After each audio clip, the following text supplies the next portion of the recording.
Hello, hello, hello, hello, hello.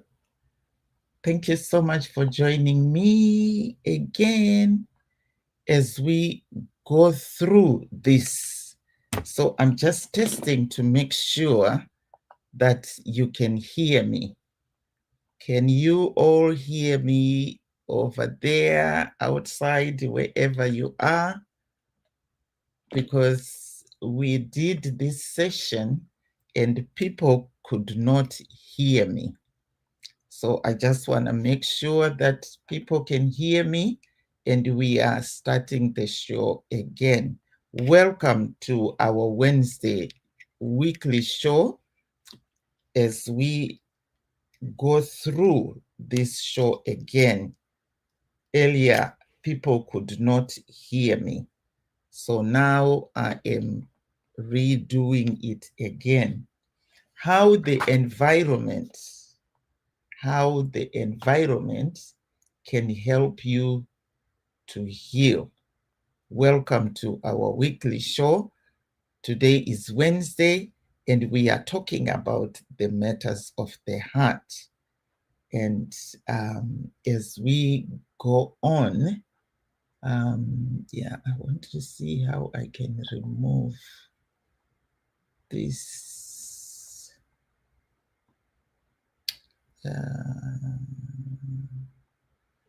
Let's see here. Welcome, welcome, welcome.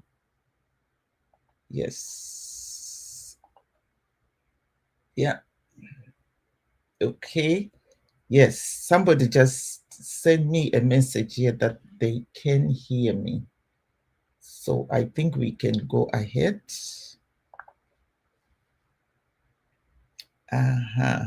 Today is Wednesday and we are doing these live shows again. Please put in the comments if you can see me. If you can see me and hear me, please give me a thumbs up so that I know that you can hear me. Because last time people could not hear me. Okay, so here we go. How the environment can unlock your heart again. How the right environment can unlock your heart to heal and to find love again. My name is Rosemary Mpambwa. I'm a relationship coach and a retreat leader. I am organizing a retreat next year,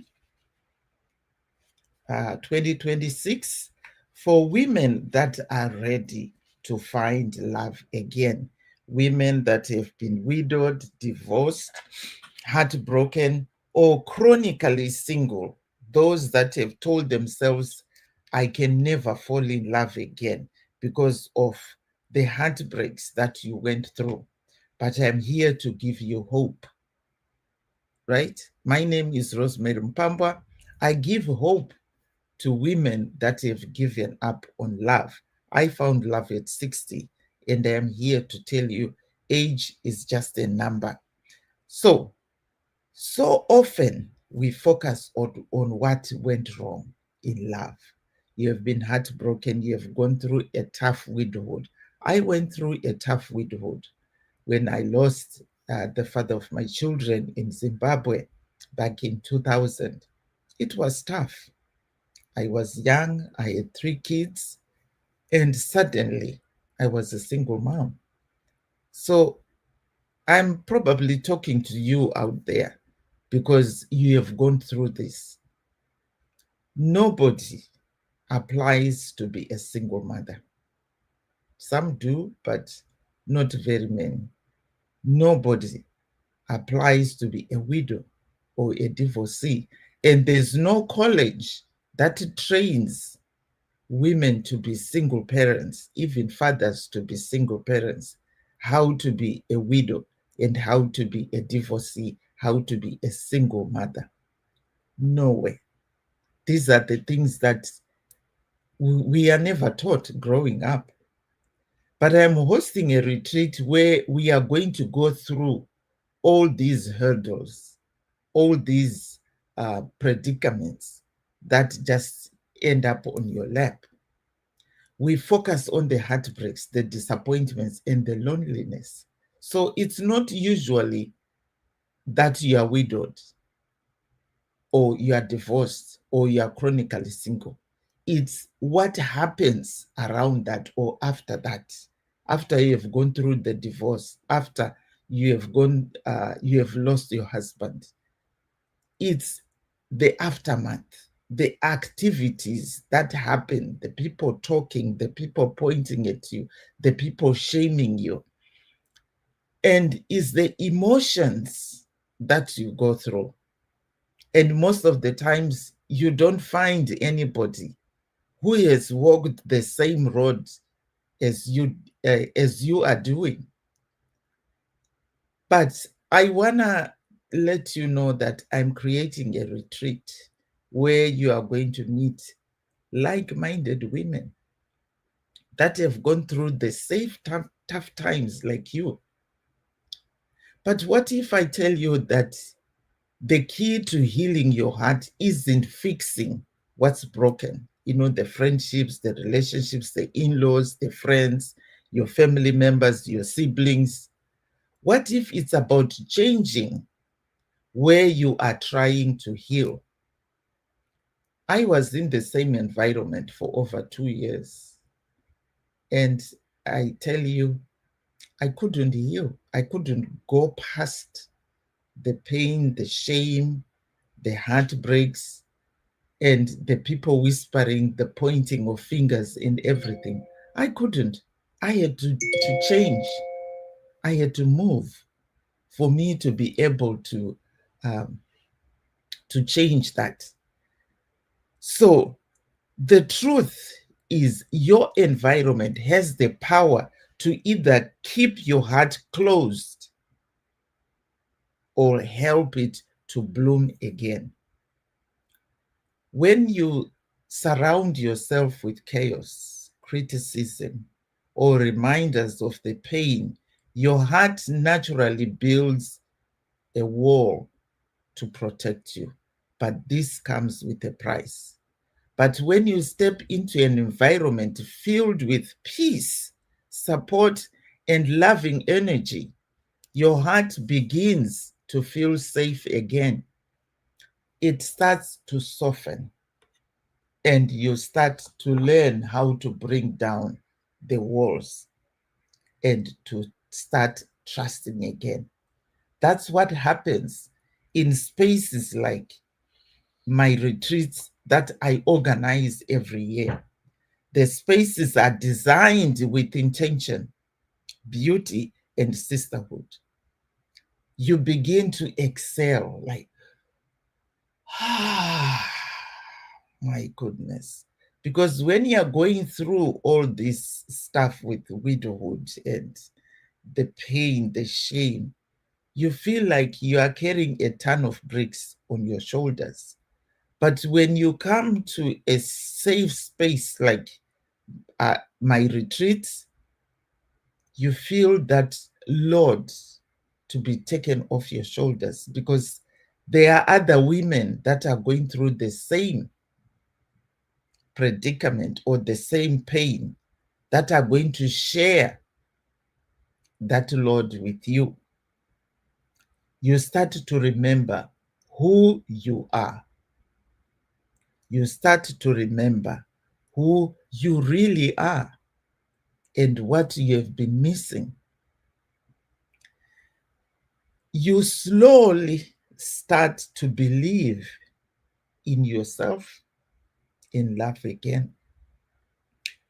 I will create that environment that we are going to start peeling off the layers until we get to the root of what is really keeping you awake.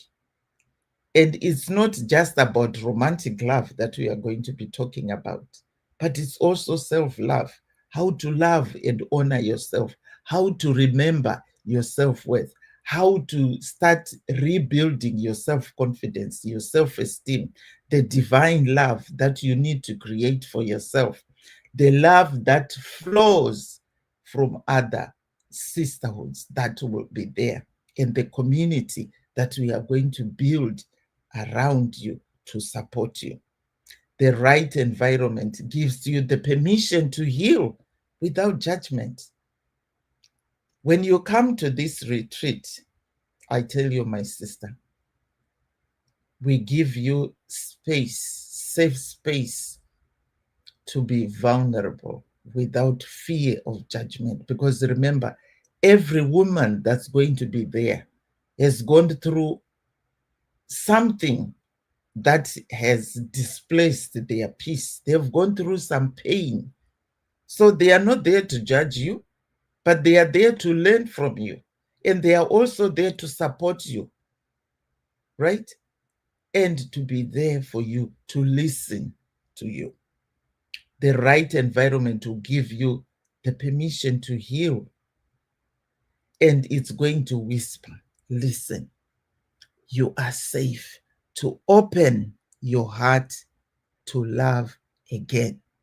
I will repeat this. You are safe to open your heart to love again. So today, I want you to ask yourself, what environments make you feel safe, make you feel alive, make you feel peaceful, make you feel sexy, and make you feel open to living again?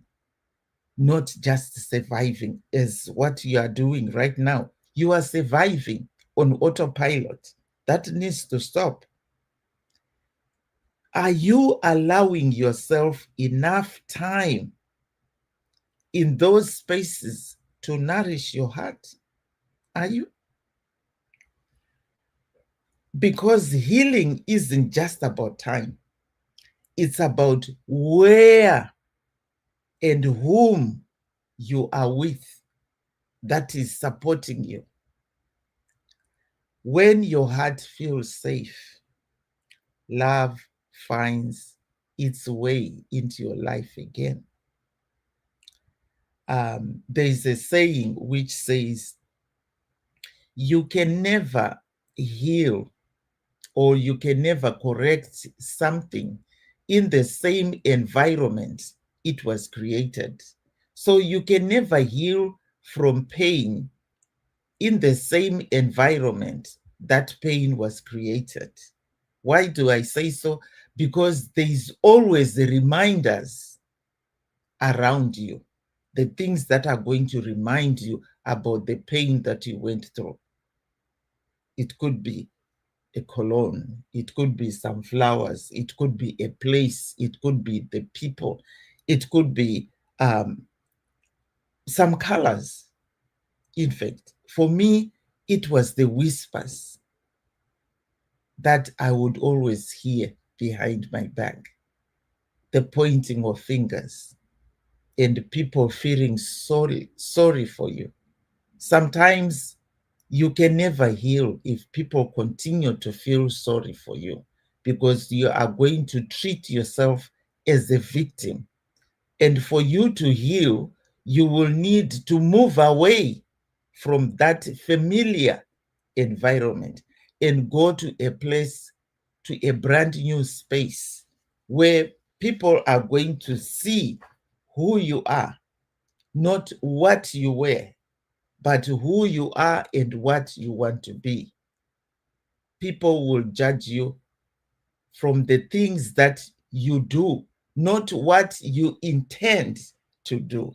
My name is Rosemary Mpambwa, and I'm a retreat leader and a love coach, and I'm organizing a retreat for single women that are ready to find love, single women over 40 that are ready to find love again. So listen for more information as I continue to share about this. Thank you so much for joining me. See you again in the next videos. Bye-bye for now.